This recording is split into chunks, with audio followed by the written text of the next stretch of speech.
ದೇವರ ಅತಿ ಪರಿಶುದ್ಧವಾದ ನಾಮಕ್ಕೆ ಮಹಿಮೆಯಾಗಲಿ. ಕ್ರಿಸ್ತನ ಮೂಲಕವಾಗಿ ದೇವರ ಲೋಕಕ್ಕೆ ಮತ್ತೊಂದು ಹೊಸ ಮುಂಜಾನೆಯನ್ನು ದಯಪಾಲಿಸಿದ್ದಾರೆ.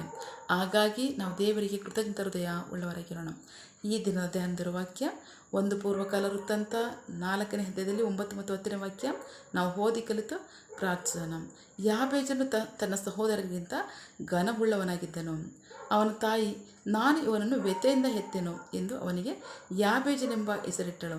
ಆದರೆ ಯಾಬೇಜನು ಇಸ್ರಾಯೇಲಿನ ದೇವರಿಗೆ, ನೀನು ನನ್ನನ್ನು ನಿಜವಾಗಿ ಆಶೀರ್ವದಿಸಬೇಕು, ನನ್ನ ಮೇರೆಯನ್ನು ವಿಸ್ತರಿಸಬೇಕು, ನಿನ್ನ ಹಸ್ತವು ನನ್ನ ಸಂಗಡ ಇರಲಿ, ನನ್ನನ್ನು ವ್ಯಥೆಪಡಿಸದ ಹಾಗೆ ನನ್ನನ್ನು ಕೇಡಿನಿಂದ ತಪ್ಪಿಸು ಎಂದು ಮೊರೆಯಿಟ್ಟನು. ದೇವರು ಅವನು ಬೇಡಿಕೊಂಡಿದ್ದನ್ನು ಅನುಗ್ರಹಿಸಿದನು. ದೇವರಿಗೆ ಸ್ತೋತ್ರ. ನಾವು ನೋಡ್ತಾ ಇದ್ದೀವಿ ಒಂದು ಅದ್ಭುತವಾದಂತಹ ಪ್ರಾರ್ಥನಾ ಮನವಿ. ಆ ಪ್ರಾರ್ಥನಾ ಮನವಿಗೆ ದೇವರು ಇನ್ನೂ ಅದ್ಭುತವಾಗಿ ಆಶೀರ್ವದಿಸ್ತಕ್ಕಂಥದ್ದನ್ನ ನಾವು ನೋಡ್ತಾ ಇದ್ದೀವಿ. ದೇವರ ಸ್ತೋತ್ರ. ಇಲ್ಲಿ ಯಾಬೇಜನು ದೇವರಿಗೆ ಪ್ರಾರ್ಥನೆ ಮಾಡಿದ್ದು. ದೇವರಿಗೆ ಸ್ತೋತ್ರ. ಆದರೆ ಯಾಬೇಜನಿಗೆ ಯಾಬೇಜನೆಂಬ ಹೆಸರು ಬಂದಿದ್ದೇನಕ್ಕೆ ಅಂತಂದರೆ, ಅವನ ತಾಯಿ ಅವನನ್ನು ಬಹಳ ಕಷ್ಟದಿಂದ, ವ್ಯಥೆಯಿಂದ, ದುಃಖದಿಂದ, ಸಂಕಟದಿಂದ ಎತ್ತಿದ್ದರಿಂದ ಅವನಿಗೆ ಯಾಬೇಜನೆಂಬ ಹೆಸರನ್ನ ಇಡ್ತಾರೆ. ದೇವರ ಸ್ತೋತ್ರ. ವಾಕ್ಯ ಹೇಳೋ ಪ್ರಕಾರವಾಗಿ ಯಾಬೇಜನೆಂದರೆ ಕಷ್ಟ, ಶ್ರಮೆ, ದುಃಖ, ಬಾಧೆ ಅನ್ನೋ ಅರ್ಥವನ್ನು ತಿಳಿಸುತ್ತೆ. ದೇವರ ಸ್ತೋತ್ರ. ಆದರೆ ಯಾಬೇಜನಿಗೆ ಅವನ ತಾಯಿ ಆ ಹೆಸರನ್ನು ಇಟ್ಟಿದ್ದ ನಿಮಿತ್ತವಾಗಿ ಯಾಬೇಜನಿಗೂ ಸಹ ಭಯ ಆಗುತ್ತೆ. ಏನಂತಂದರೆ, ನನ್ನ ತಾಯಿ ಬಹಳ ಕಷ್ಟದಿಂದ ಎತ್ಕೊಂಡಿದ್ದಾರಂತೆ, ಬಹಳ ದುಃಖ ವ್ಯಥೆ ಪಟ್ಟಿದ್ದಾರಂತೆ. ಸೊ ಹಾಗಾಗಿ ನಾನು ನನ್ನ ದೇವರಿಗೆ ಮೊರೆ ಇಡ ಸರಿ. ನನ್ನ ಹೆಸರು ಆಗಿರೋದ್ರಿಂದ ನನ್ನ ಜೀವಿತದಲ್ಲಿ ಅದೇ ಥರ ಕಷ್ಟ ಶ್ರಮೆ ಬಂದರೆ ಕಷ್ಟ ಆಗಿಬಿಡುತ್ತೆ. ನಾನು ಬಹಳ ಜೀವನನ ದುಃಖ ಪಡಬೇಕಾಗುತ್ತೆ. ಹಾಗಾಗಿ ನನ್ನ ದೇವರಿಗೆ ನಾನು ಮೊರೆ ಇಡ್ತೀನಿ ಅಂತ ಹೇಳಿ ಯಾಬೇಜನು ಅದ್ಭುತವಾದಂಥ ಪ್ರಾರ್ಥನೆ ಮನವಿಯನ್ನು ದೇವರಿಗೆ ಮಾಡ್ತಾ ಇದ್ದಾನೆ. ಅದೇನು ಅಂತಂದರೆ, 10ನೇ ವಾಕ್ಯದಲ್ಲಿ ಯಾಬೇಜನು ದೇವರಿಗೆ, ನೀನು ನನ್ನನ್ನು ನಿಜವಾಗಿ ಆಶೀರ್ವದಿಸಬೇಕು, ಅಷ್ಟು ಮಾತ್ರ ಅಲ್ಲ, ನನ್ನ ಮೇರೆಯನ್ನು ನೀನು ವಿಸ್ತರಿಸಬೇಕು, ನನ್ನ ಎಲ್ಲೆಯನ್ನು, ನನ್ನ ಪ್ರಾಂತ್ಯವನ್ನು, ನನ್ನ ಕೈ ಕೆಲಸಗಳನ್ನು ನೀನು ವಿಸ್ತರಿಸಬೇಕು, ನಿನ್ನ ಹಸ್ತವು ನನ್ನ ಸಂಗಡ ಇರಲಿ. ಸಕಲ ವಿಧವಾದಂತಹ ಆಶೀರ್ವಾದ ಇದರಲ್ಲೇ ಸೇರ್ಕೋತೆ. ಏಕೆಂದರೆ ದೇವರ ಹಸ್ತ ಒಬ್ಬ ಮನುಷ್ಯನ ಸಂಗಡ ಇದ್ದಾರೆ. ದೇವರು ಅವನ್ನ ಸಕಲ ವಿಧದಲ್ಲೂ ಆಶೀರ್ವದಿಸ್ತಾರೆ, ಎಲ್ಲ ಕೇಡಿನಿಂದ ತಪ್ಪಿಸ್ತಾರೆ. ಅವನಿಗೆ ಆಶೀರ್ವಾದವನ್ನು, ಆಯಸ್ಸನ್ನು, ಆರೋಗ್ಯವನ್ನು ಕೊಟ್ಟು ದೇವರು ಅವನ್ನ ಅಭಿವೃದ್ಧಿಪಡಿಸುವವರಾಗಿರ್ತಾರೆ. ದೇವರ ಸ್ತೋತ್ರ. ಯಾಬೇಜನ ಪ್ರಾರ್ಥನೆ ಚಿಕ್ಕ ಪ್ರಾರ್ಥನೆಯಾಗಿ ತುಂಬ ಅದ್ಭುತವಾದಂಥ ಆಶೀರ್ವಾದವನ್ನು ಅವನು ಹೊಂದ್ಕೋತಾನೆ. ಅಷ್ಟು ಮಾತ್ರ ಅಲ್ಲ, ನನ್ನ ಕೇಡಿನಿಂದ ತಪ್ಪಿಸು, ಯಾವ ಕೇಡು ಸಹ ನನಗೆ ಬರಬಾರ್ದು ಅಂತ ಹೇಳ್ತಾನೆ. ದೇವರ ಸ್ತೋತ್ರ. ಈ ಪ್ರಾರ್ಥನೆ ತುಂಬ ಅದ್ಭುತವಾದಂಥ ಪ್ರಾರ್ಥನೆಯಾಗಿದ್ದು, ಈ ಪ್ರಾರ್ಥನೆ ಮನವಿ ಅವನ ಜೀವನ ಪೂರ್ತಿಯನ್ನು ಬಹಳವಾಗಿ ಆಶೀರ್ವದಿಸತಕ್ಕಂಥದ್ದನ್ನ ನಾವು ನೋಡ್ತೀವಿ. ದೇವರ ಸ್ತೋತ್ರ. ನಮ್ಮ ಪ್ರಾರ್ಥನೆ ಹೇಗಿರುತ್ತೆ ಅಂದರೆ, ನಾವು ಚಿಕ್ಕ ಮಕ್ಕಳಾಗಿದೆ ಅಂದರೂ ಪ್ರತಿ ದಿನವನ್ನು ದೇವರ ಹಸ್ತಕ್ಕೆ ಒಪ್ಪಿಸ್ಕೊಟ್ಟು ನಾವು ಪ್ರಾರ್ಥನೆ ಮಾಡೋದನ್ನು ನೋಡ್ತಾ ಇದ್ದೀವಿ. ಹೇಗೆ ಅನುದಿನವನ್ನು ದೇವರ ಹಸ್ತಕ್ಕೆ ಒಪ್ಪಿಸ್ಕೊಟ್ಟು, ದೇವರೇ ಈ ದಿನವನ್ನು ಆಶೀರ್ವದಿಸಿ, ಈ ದಿನದ ಎಲ್ಲ ಅವಶ್ಯಕತೆಗಳನ್ನ ಆಶೀರ್ವದಿಸಿ, ಕೊರತೆ ಇಲ್ಲದ ಥರ ನೋಡ್ಕೊಳ್ಳಿ. ಈ ಥರ ಪ್ರತಿಯೊಬ್ಬರು ಸಹ ತಮ್ಮ ತಮ್ಮ ಮನವಿಗಳನ್ನ ಇಟ್ಟು ದೇವರಿಗೆ ಪ್ರಾರ್ಥನೆ ಮಾಡ್ತಕ್ಕಂಥದ್ದನ್ನು ನೋಡ್ತೀವಿ. ದೇವರ ಸ್ತೋತ್ರ. ದೇವರು ಆಶೀರ್ವದಿಸಿ ನಡೆಸ್ತಾರೆ. ದೇವರ ಸ್ತೋತ್ರ. ಆದರೆ ಯಾಬೇಜನ ಪ್ರಾರ್ಥನೆ ಬಹಳ ಅದ್ಭುತವಾಗಿದೆ. ಅದೇನಂತಂದರೆ, ದೇವರೇ ನೀನು ನನ್ನ ನಿಜವಾಗಿಯೂ ಸಹ ನಿನ್ನನ್ನು ಆಶೀರ್ವದಿಸಬೇಕು,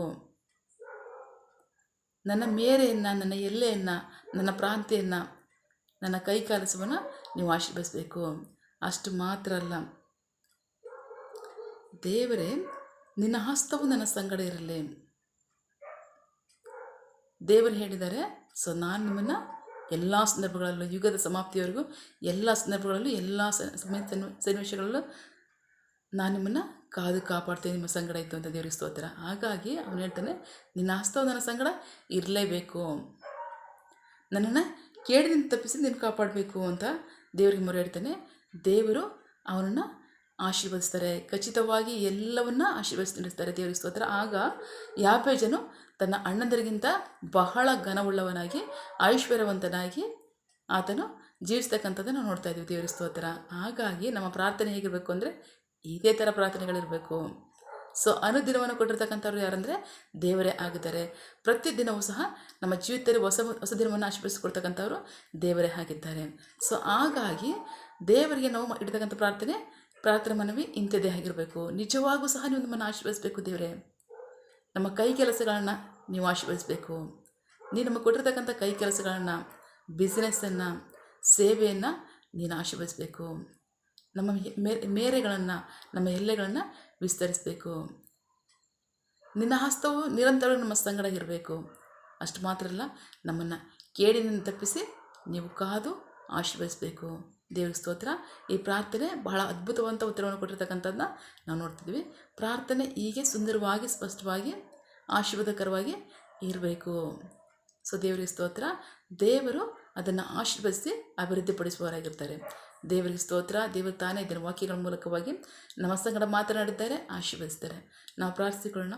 ಸಕಲ ಸೃಷ್ಟಿಕರ್ತನೇ, ಸರ್ವಾಧಿಕಾರಿಯೇ, ಸಾರ್ವಭೌಮನೇ, ಉನ್ನತನೇ, ಮಹೋನ್ನತನೇ, ಮಹಾಪರಿಶುದ್ಧನೇ, ಪ್ರೀತಿ ಸ್ವರೂಪನೇ, ನಿರಂತರವಾದತನೇ, ನೀತಿವಂತನೇ, ಅಧಿಪತಿಯೇ, ಸರ್ವವ್ಯಾಪಿಯೇ, ಏಸಪ್ಪ, ಇದನ್ನು ವಾಕ್ಯಗಳ ಮೂಲಕವಾಗಿ ನಮ್ಮ ಸಂಗಡ ಮಾತನಾಡುತ್ತದೆ. ಮಹಾಕೃಪೆಗಾಗಿ ನಿಮಗೆ ಸ್ತೋತ್ರಪ್ಪ.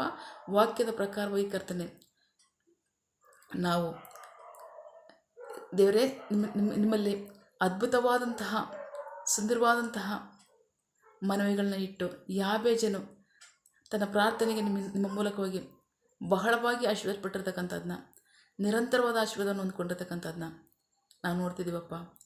ಈ ರೀತಿಯಾಗಿ ನಮ್ಮ ಪ್ರಾರ್ಥನೆ ಚಿಕ್ಕದಾಗಿ, ಸ್ಪಷ್ಟವಾಗಿ ಇದ್ದು ನಿನ್ನ ಆಶೀರ್ವಾದವನ್ನು ಹೊಂದ್ಕೊಂಡು ನಾವು ನಿನಗೆ ಸಾಕ್ಷಿಗಳಾಗಿ ಜೀವಿಸುವಂತೆ, ನಿನಗೆ ಮಹಿಮೆ ತರುವಂತೆ ಜೀವಿಸುವಂತೆ ನಮ್ಮನ್ನು ಆಶೀರ್ವದಿಸಬೇಕಾಗಿ ನಾವು ಬೇಡಿಕೊಳ್ತೀವಪ್ಪ.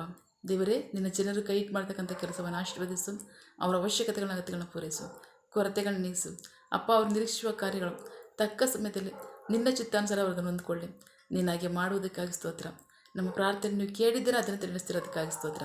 ನಮ್ಮ ಪ್ರಾರ್ಥನೆಯನ್ನು ನಮ್ಮ ರಕ್ಷಕನಾದ ಯೇಸು ಕ್ರಿಸ್ತರ ಅತಿ ಪರಿಶುದ್ಧವಾದ ನಾಮದಲ್ಲಿ ಪ್ರಾರ್ಥಿಸಿ ನಿಮ್ಮ ಪಾದಗಳು ಸಲ್ಲಿಸಿ ನಾನು ಬೇಡಿ ಹೊಂದಿದ್ದೇನೆ, ನನ್ನ ಜೀವ ಹೊಡೆತಂದೆ. Amen. God bless you all. ದೇವರು ತಾನೇ ಇದರ ವಾಕ್ಯಗಳ ಮೂಲಕವಾಗಿ ನಮ್ಮ ಸಂಗಡ ಮಾತನಾಡಿದ್ದಾರೆ, ಆಶೀರ್ವದಿಸಿದ್ದಾರೆ. ಆಮೇನ್. All the best.